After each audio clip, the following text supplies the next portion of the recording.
On this episode of the Resilient Advisor podcast, Kyle Wiggs of Exact Strategies comes on to discuss some of the issues that the major TAMPs are facing today. The TAMP space is really convoluted and the value proposition is sometimes hard for an advisor to properly flush out and ascertain. It's important if you're looking at a TAMP that you fully understand not only the value proposition, but the cost structure of those services. In this interview, Kyle and I talk about the fee compression in this space and how technology is changing it rapidly. I hope you enjoy. Thanks for downloading this episode of the Resilient Advisor podcast. My name is Jay Coulter, and on this episode, I'm going to have a conversation with Kyle Wiggs of Exact Strategies about some of the fundamental changes that he sees happening in the TAMP space. The technology is rolling out rapidly, and the space is evolving very, very quickly.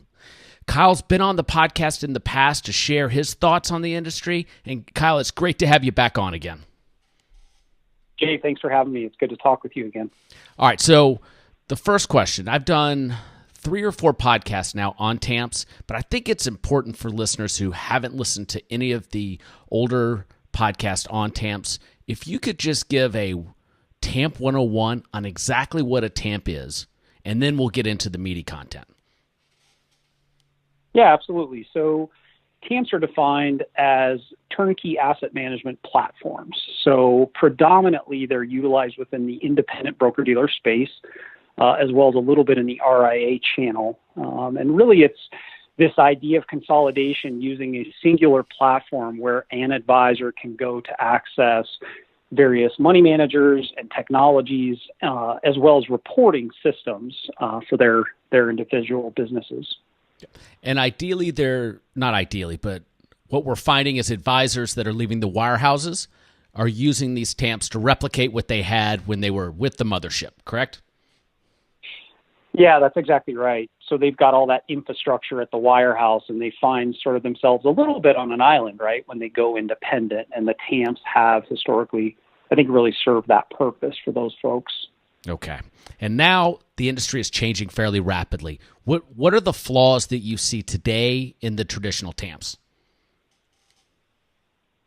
So I think there's a couple of different ones. And really it comes through, almost 15 years of conversations with advisors about what's good and what are some of those flaws. And I think the first and foremost is that if you look at the lion's share of the business, again, it lives at the independent broker-dealers, having come from running an independent broker-dealer advisory platform prior to joining Exact. The one piece of feedback that we got oftentimes is that the client is the competition, and that comes from the folks that are at the TAMPs. And what I mean by that is they say, look, these broker-dealers don't necessarily want their advisors to use our services, because if you think about the conflict of interest, the TAMP itself is collecting all the revenue, but the broker-dealer owns the liability.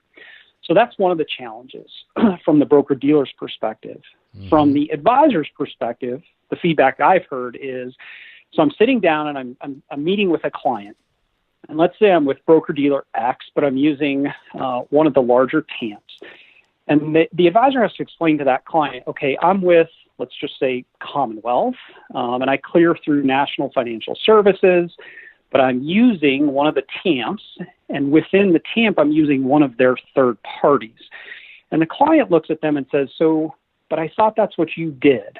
Who's on first, and what all does this cost? So I think it's this sort of confusion and complexity with all the different sort of moving parts and the perception, and in many cases, reality, that it's pretty expensive.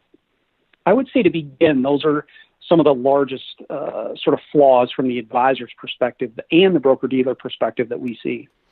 So you've been in that space for 15 years. Could you talk about the fees, where they sit today, and really how that's evolved over the past decade and a half? Yeah, absolutely. So if you take the largest TAMP providers that are out there, really the average fee is somewhere between 70 and 75 basis points for, what I would describe as more of an actively managed portfolio. And so what they've done to try to kind of move beyond and evolve is many of the TAMPs started to create their own proprietary products. What that allows them to do is to essentially say, look, we've got a lower sort of platform fee or a lower manager fee, but you're going to utilize our funds or our ETFs. And so they're really collecting the same amount of revenue at that sort of 70 to 75 basis points, but optically it looks very different to the client. Okay. And so 15 years ago, was 75 basis points a good average? Yeah, I mean, so you've got, the four largest out there, really in terms of fee structure, haven't necessarily evolved. Really, the evolution that we've seen into the TAMP space has come from a fee perspective, the evolution and sort of adoption of ETFs, right? So the internal expenses associated with utilizing some of these strategies has possibly come down, but the platforms themselves ultimately haven't really moved in terms of total cost.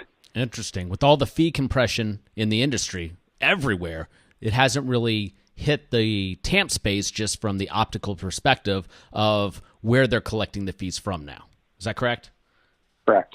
All right. So then the advisor leaving the wirehouse, they go to an independent, they engage with the TAMP, they're paying 75 basis points for those services, and then they put their 1% fee on, and it starts to get really expensive. Yeah, absolutely. And I think the industry, right, as a whole, so you've got all these new players and entrants, some of the, super OSJs and the RIAs and these various technology chassis that have come out and essentially said, look, well, Fidelity now, right, hey, we're going to give it to you for free. And so I think that you find the TAMPs kind of painting themselves sort of into a corner from a fee perspective saying, yeah, but that's not the value we provide. Don't worry about the investments. Let us help you grow your business. And so out of that, obviously, I think one of the more prominent terms in the TAMP space is this idea of becoming an asset gatherer. And in my opinion, I think if you ask the average person on the street, how do you feel if your advisor is just using these TAMPs to go gather more assets? I don't know that they would necessarily be in alignment with that kind of thinking. That's right. It's very much not client-centered. And I can tell you in the mid-'90s when I got my first Wall Street job at Dean Witter, in the training bullpen, that's what they were preaching to us. You got to go out and gather assets so you can churn commissions on them. And that mentality is apparently pretty prevalent there as it relates to the TAMP providers.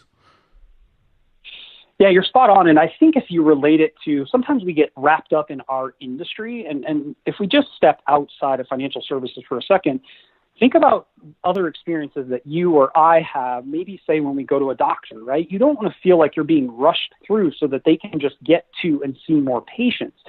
You want to feel a connection where they hear you and they understand what it is that you need. And this idea of I'm going to use the TAMP in a way to create efficiency so I can see more people, I don't know is necessarily what we would want out of other areas and aspects of our lives. Yeah, great analogy. Well, talk to me a little bit about technology and how that could evolve or how it is evolving now and changing the way the TAMP marketplace looks today and will in the future.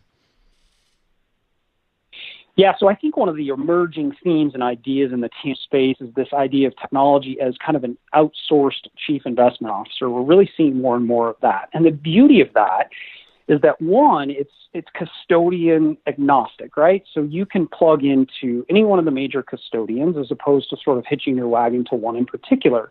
And from an advisor's perspective, that empowers you to take on clients and serve them where they want to be served as opposed to having to repaper it.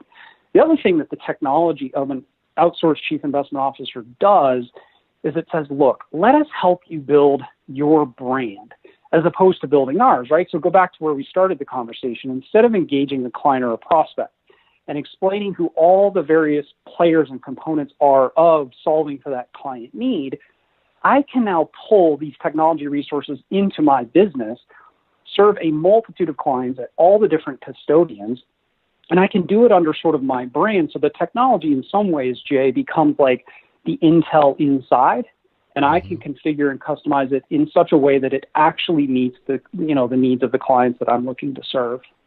So what impact would that have on fees, do you think? So the beauty of the technology and this OCIO role is that it literally cuts the fees in half. But in many ways, it actually creates better value for the client. So what you're doing is you're essentially saying, look, I'm not going to pay 75 to, in many cases, 100 basis points for a traditional TAMP. A lot of if you look at the P&L of these various TAMPs, you're going to see some pretty material line items for, expense budgets for various wholesalers and things of that nature. And if you look at technology, it's infinitely scalable. So the beauty of that is you can create a better outcome, and you can do it in the 30 to 45 basis point range and actually create a custom solution for that advisor and the clients that they serve.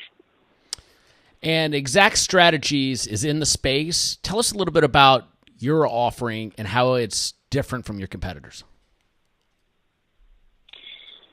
So when we engage with an advisor, we sit down and we say, okay, talk to us about where you custody your assets. Tell us about your clients and the needs of your business. And then our technology has the ability to completely custom tailor a lineup of portfolios that no other advisor in the entire country has access to. And so now, instead of sitting across from a prospect and saying, yeah, I do that too, and now getting ourselves as advisors find themselves getting into sort of a fee competition with everyone else, you have the ability to say, I have invested in technology that can create investment outcomes that are superior to what you're using at half the cost, right? And so that is what we ultimately do. And then the technology is, as we talked about earlier, kind of like the Intel inside their business. It's custom lineup unique to their business using the ETFs or mutual funds that they believe ultimately are best. And look, if we just think about the last, let's say, 5 quarters, our technology comes in at less than half the cost of the traditional TAMPs. And if we look at all of the portfolios that the big 4 TAMPs provided in 2018, less than 5% of them actually made money. So you've got a 75 basis point fee out the door, 5% or less made money, and the average sort of balanced account at the various TAMPs was down 6 in 2018. So in contrast, at half the fee, our technology was able to identify areas of safety in the fourth quarter of last year. Custom portfolios delivered to the advisor, they were actually positive in 2018 and are up, anywhere from, depending on risk targets, 12 to 18% year to date. So the advisor wins, it's their brand. The client wins, it's a lower fee and a better outcome. And so ultimately, I think that's where the industry is headed, is embracing these technologies that can do a better job without all the infrastructure and overhead that the TAMPs have. I love it. And, one of the reasons that I really appreciate the brand that you help these advisors build is it gets them back to being investment advisors again, owning the process. And while as a CFP, I know how important financial planning is, it has to be done, but owning the investment process makes the client more engaged and really helps set you out as the leader of your practice and positions you as that differentiated advisor compared to the guy down the street. Kyle, you're exactly right. How could listeners find out more about your company? Easy. If they go to exactstrategies.com, at the top there's a link that says schedule a demo. We'd love to share, with obviously the advisor community what it is that our technology is doing and to see if it's a good fit for them. Excellent. Kyle, thanks for coming on again. Jay, thanks for having me. It was great to talk to you.